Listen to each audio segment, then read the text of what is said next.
Hi everybody, it's me again, CATRICE. You might have noticed my voice is not great, my own fault. I went out for the first time to a festival, not the first time, for the first time in 2 years because of what's happening, the pandemic. I haven't been able to, but finally, after they'd cancelled and moved it to, I was able to go. And now look at me. No voice, but I'm still here and I'm still recording because I love doing this. And I'm here where I will be talking about a crime that has happened and evil people and just messed up people, and that's what I do and like to do. And at the same time, I drink my vino because I love vino, especially when I'm talking with good friends like you all. And also I do my makeup. Everything that I use will be in the description box. If you've got any questions, just let me know. As per normal, if you do like my page and what I'm doing, please share, recommend, pass it along, do the whole thing so everyone gets to enjoy what I'm doing too. Yes, please, no? Anyways, so warning, in this video there will be sensitive subjects like murder, blood, many horrible things, so caution, okay? Today I will be talking about Charlisa Clark and Pasquale and what was done to them and the way they passed away and everything that happened and how many lives that horrible traumatic event touched. And I'll be turning up without makeup as usual, so get ready. See you in a bit. The shop owner was stocking up his shelves when he saw a little kid come in, just wearing a t-shirt and a nappy, and he came in by himself, and he asked him, "Are you okay, little guy? Where's your mummy? Where are your parents?" And to begin with, the little boy didn't say anything, but eventually he said, "Well, mummy's asleep, but mummy's walls are covered with red paint." The shop owner called the police, and when the police arrived, they asked the little boy what his name was and how old he was. His name was Eugene, and he was only 3 years old. And they asked him, "Do you know the way to your house?" And he guided the police officer to his house. When the police went inside, they made their way through the house. They couldn't find anyone. They got to the room and they saw that there was a female and a man in bed covered in blood. At the same time, there was people outside trying to get in and asking, "Is my son in there? Can you please tell me if my son is in there?" But because they haven't confirmed who anyone was, they just told them to wait until they were doing their searches and seeing what was happening. While they were at the house, they confirmed the female body was the person that actually lived there and rented the house, and her name is Charlisa. Drink first. Her name was Charlisa Clark. I think it's helping with my voice as well. But I couldn't confirm who the male was just yet, so they just carried on investigating. So instead, they just asked for the family that was outside asking, "Is this my son that's in there? Please tell me if it is my son or not." They've just asked them to go to the police station so they could take some details. And also, in the meantime, they can confirm if it is their son or not. There was no sign of forced entry and nothing got stolen. And the actual assault was so brutal that they thought straight away, this has to be personal. There's no way this is just someone that came in to rob. And as I said, there was nothing stolen, but also the brutality of it. It was someone that hated them and wanted a revenge or something like that. Now, I say they hated him, but Charlisa, from their investigation, everyone loved her. She volunteered in a lot of places. Everyone was very happy to know her, and everyone spoke really well about her. They were really loved, both of them. He was a very good carpenter, apparently won awards and everything as a carpenter, and they were all, both of them were very well liked. That's why it was so hard when it came in. The reason or how they died was because of blunt force trauma, and the most horrific thing is that the weapon that was used was actually borrowed from one of Clarissa's friends. No. I mean, Clarissa borrowed from one of her friends because when she moved into the neighborhood, she wasn't very sure it was very safe. So she asked if she could borrow that bat. And that's how they were beaten to death. It was with that bat. Now, looking at the crime scene, there was blood everywhere, there was splatter everywhere, it was horrible. And what the detective did was he just got someone in to do a further investigation, see if there's any fingerprints, if they can just get a clue of who or what or anything that could help them. But in the meanwhile, while that was happening, he went back and he started interviewing the parents that were waiting outside. My voice just went. And those parents were saying that their son was called Pasquale, and Pasquale at the time was going out with Clarissa. So when the detective got to the police station, Pasquale's father was there. His name was Flavio, and he was the first person to be interviewed. And the detective was like asking, what were you there? Were you worried about your son?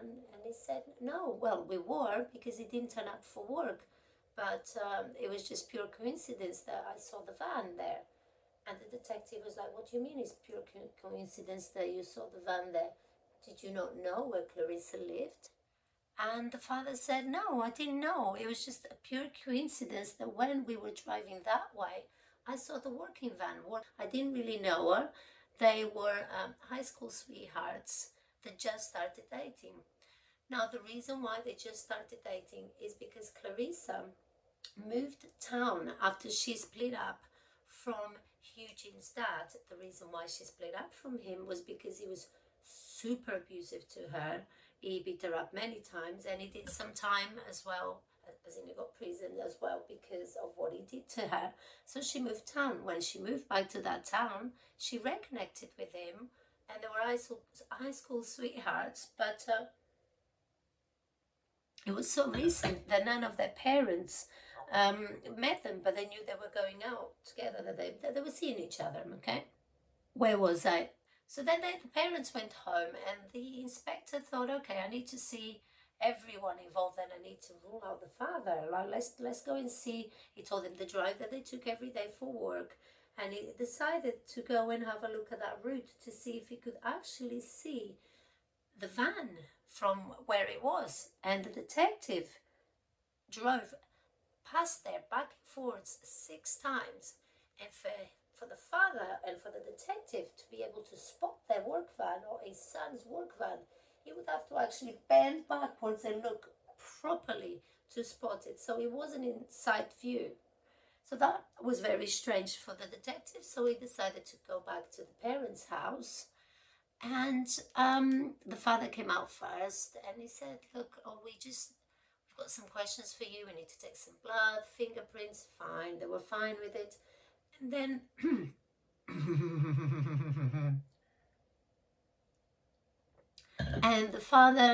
the detective then said, I also need to ask you if you would mind taking a polygraph test.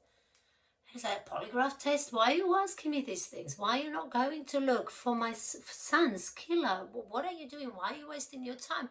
And he said, look, it's not that. We just need to rule everyone out, and this is the way. We just need you to take a polygraph. You've got nothing to be feared about. And the dad just said, I'm not doing that. And the mum as well, she was very angry, and she was like, why should he do a polygraph test? He loves his son, our son, and he's not doing it. Why are you doing this? Go and catch this killer for us. And he didn't do a polygraph test. So, of course, then the detective was very confused. So there was nothing else he could do, he asked the dad. So he moved on to the next person of interest. Now, the next person of interest was his ex-boyfriend, Eugene's father. So they drove to his house and gave him the news and said to him, did you do this? And he said, no, I didn't do this. I would never do that to her. And one of the detectives actually said, you wouldn't do that to her? No, we know what you've done to her. We know what you've been doing, and don't say that you wouldn't do that to her, that you care about her. And he actually said, that is different. I know what I did. and I paid my price, but I would never do something like this. I even have some of my friends checking up on her and making sure that she's okay. Now, obviously, when a detective hears that, they immediately thought, well, what friends? And they asked, like, what friends have you got checking up on her? And he was like, no, no, no, no. What I mean is, I care about her and about my son. I can't even see my son anymore because of what I did to her, but I would never hurt her. And the police said, okay, prove it. Do a polygraph test. And yeah, he did. He went and did the polygraph test. Oh, it's not just my voice, is it? It's my brain. It does not work. So on that polygraph test, he was asked many questions like, are you Eugene's father? Yes, yes, I am. Is your name so-and-so? Yes, yes, I am. You know, the normal questions to get that out of the way so they can see the wavelengths, how he goes, and his reaction. And then they asked, did you kill Clarissa? And he says, no. And he asks again, was it you that killed Clarissa? No. Do you know anyone that's killed Clarissa? No. And he gets really, really angry.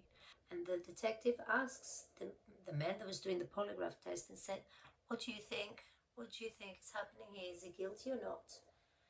And the guide said to him, look, I think he's hiding something. I don't know what, but he was really agitated and is definitely hiding something. So back in the interview room, the detective turns to him and says, you are hiding something. Can you please tell us what you're hiding? And he said, no, not hiding anything. Are you going to keep me under arrested or can I go? And they couldn't arrest him, so they let him go. So that's two people now, the dad, the ex, that they can't get answers from. So the detective goes back to the house where everyone was working at to find out more things. And he gets to the room where the murders happen, and he sees that this person is spraying the whole room. And he said, oh, I'm just spraying everything with Leuco Crystal Violet. And what it does is, when I turn the lights off and I put these lights on, anything that's been in contact with blood will show. So he's spraying everything and he's looking at it. When the lights go off, they could see the whole room splattered with blood. And then the detective is about to leave and he looks at the floor. And on the floor, there was this tiny little footprints. And I'm trying not to cry here because when it's with children, it just really gets me. It was from the 3-year-old little boy, her son. You could see that he came from the kitchen or the bedroom to try and wake Mummy up. Mummy didn't wake up. And then you can see all the footprints going into the kitchen where he made breakfast. And you could see he's been to the room many times trying to wake Mummy up before he got the courage to go to the shop and tell everyone that the room had red paint. It's very, very sad. And that, to the detective, it really, really, really touched him. It was something that for him is really hard to deal with. And for any of us, and even you listening to this, it's just hard to know that the little boy was there in that situation. But the other good thing that they found was the baseball bat that they found, and they could see, luckily, there was no prints anywhere, but there was a palm print. And that to them is good, because if anyone commits a serious crime, not only the fingerprints get taken, but also the palm print. So they were very excited about that. The detective went back to his boss with a palm print. And the thing is, back in the year 2000, the palm prints were not on computer yet. They would have to be done manually. And we are talking about over 3,000 prints to see line by line on your palm print and try and match it. It would take a lot of people. So he was talking to his boss and he said, look, this is the only thing we have. This is the only thing we can go off. I've asked everyone, he said the names of his colleagues, I've asked everyone and they're very happy to stay and help and find out and help this little boy. And his boss just said no. And he said, but this is the only lead that we have. Please, we need to help this little boy. He's lost his family. And his boss said, yes, I want to help him as much as you, but if we do that, we need a lot of overtime, which we cannot afford right now. But not only that, all the other cases are going to be left behind, and we are going to be left with a lot of other murders that are unsolved, because everyone that we have will be busy looking at these fingerprints. And no, it's a no, and please don't ask it anymore. And he was very frustrated, because again, he couldn't get anywhere, just like with the dad, the ex-boyfriend, and the fingerprints. He couldn't get anywhere. This was becoming super frustrated for him. So a few weeks went by and they hit a dead end. There was nothing else that they could do or look for. Oh, actually, I forgot to put this. Hold on, my setting powder. Yeah, he got really frustrated because they weren't getting anywhere, and he just thought, okay, we need to focus with little Eugene and see if he's seen anything. So, but for that, you'd have to build a rapport with him and make sure that he liked them, not that Eugene liked the investigator. So he started visiting Eugene and said, you know, I'm a police officer. And he was really nervous, Eugene. And so was the police officer, to be honest, because to him, he's a 3-year-old. And he said, I'm a police officer. And he was really nervous. And he said, don't worry, I'm one of the good guys. You don't need to worry about me. I'm here and I'm going to help. Eugene then was already living with his grandmother. And he stopped calling her nanny and started calling her mummy, to which, obviously, to the grandmother, it was very hurtful, but loving in a way, because she also lost a daughter. At the same time, it was decided that Eugene should see a child psychiatrist to see if they could get him to talk, or just find out if there was anything that he knew that could help them solve the case, because at the moment they were stuck. So he started seeing the psychologist and everything else. And one day the detective went there to visit him and took him a little present. And she said that Eugene told her the man was bad and he had crazy eyes. And this is extremely sad, because obviously from this we know that he witnessed, or at least saw, the guy that did this. And there was not much they could do, because he wouldn't say any more than that. He would say that and then he would freeze and not say anything else. The detective then had to start looking at other cases. They didn't close this case at all, but he had to start looking at other cases, because this one wasn't getting anywhere. And also he was doing his job. He was looking at other cases, and that to him infuriated him because of the little kid. I don't need to carry on saying about the little kid. We're all feeling it here. Imagine that poor detective. The detective was working on his cases, and one of his colleagues said, oh, come here, I've got some news for you. And you will not believe this. His colleague said, look, we have an informer, that he knows this guy that came to where they were living at the time, a rehab together, and he came back and he said, I've done something really, really, really bad, and I shouldn't have done it. And he's like, whoa, what have you done? And he said, I went into Peter's house. And he was like, who's Peter? Well, it's this guy that I used to do drug deals of. And just before I got arrested, I went in to do a drug deal and he pissed me off and it didn't go well. And also he tried with my girlfriend, and I went in and they were asleep. That's a lot of ants there. So he's saying they were asleep. He hit him loads with a bat and she wakes up. Whoever she was, he didn't know. And then he killed her too, and he left the house again. So the detective is hearing this from another detective. And it's like, oh, there's not many killings that have happened like that, or any at all in the area. So who is this guy? His name is Carl Hall. And guess what? He's been arrested already for another murder. He killed this lady with a metal bar, so the same type of crime scene and everything. So they thought, oh, okay, then if he's in prison for another crime, another homicide, they will definitely have the palm prints.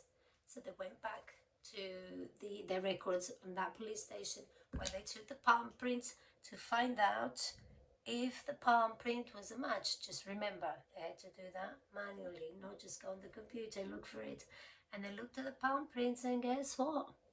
They had that guy, but they just didn't know the connection. So they made their way to the prison and they said, do you know any reason why you would be at this address? And they gave him the address. And he said, oh yes, I used to know a Peter there before I went to prison. Yeah, I used to hang around there. Why? Well, we know that you killed Charlisa and Pasquale. And Paul is like, who the fuck is Paul and Charlisa? Like, literally. That's how he answered. Never met them. And the detective said, we know that you did it, okay? We know that you've killed them. And he said, look, you're trying to frame me from something I didn't do. What are you doing? I've never met those people. And the detective said, so if you've never met them, how come your palm print is in their bat, the bat that they were killed with? And he carried on denying any knowledge that he knew Pasquale and his girlfriend. And he said, look, if you're trying to frame me here for something, if you're trying to frame me here for something, I am telling you, I don't know those names. And then they said again, so how come the bat was at this address? And he said, oh, probably because I've been there before. Now, remember, that bat was there because Clarice's friend lent it to her because she was scared of that neighborhood. So he's lying. The bat wasn't there before he was arrested. The next step that the detective did was he was trying to find out where the informant lived, because this informant, it was in a rehab center, and the rehab center didn't give addresses, but luckily felt bad enough and he went to the police station and he went there to give his testimony. And he said, very troubled man, that he didn't talk to anyone. If he did talk to someone, it was just to start a fight. But for some reason, it took a liking to him, and that's when they shared the room, and he came in and he said, I've done this, something really bad. And the detective said, are you okay to go on trial and to say what you said? Yes. And then the informant said, and that's why then, so are you telling me, detective, that he also killed his girlfriend? And the detective said, yes, he killed the girlfriend too, and the girlfriend had a son. And the informant said, but I thought he didn't have any kids or any girlfriend at the time. And that's when the detective said, wait, he killed Pasquale and his girlfriend Charlisa. And the informant said, no, he had a bad deal, drug deal with. That's when they realized he killed the wrong people. It's wrong identity. He didn't even know Charlisa or Pasquale. He went in there to kill a that no longer lived there. He used to, but no longer lived there. So all of this 3-year-old, this horrific crime, the family, the parents, what the 3-year-old saw, this was all because this stupid wanted the revenge and didn't even bother to see if they were the right people or not. In his head, he still killed the correct couple. Really bad throat. And that is it. It's just this very, very sad story of someone. I'm never going to kill anyone, but I'm pretty sure I would at least check before. Maybe not on the night because he's already there, but I don't know, wait outside the day before and make sure you've got the right person. If you really have to kill, and by the way, people, don't kill. Just don't kill. That's not what I'm saying. But make sure you've got the correct people when you have a problem to sort out. Then normally we use words.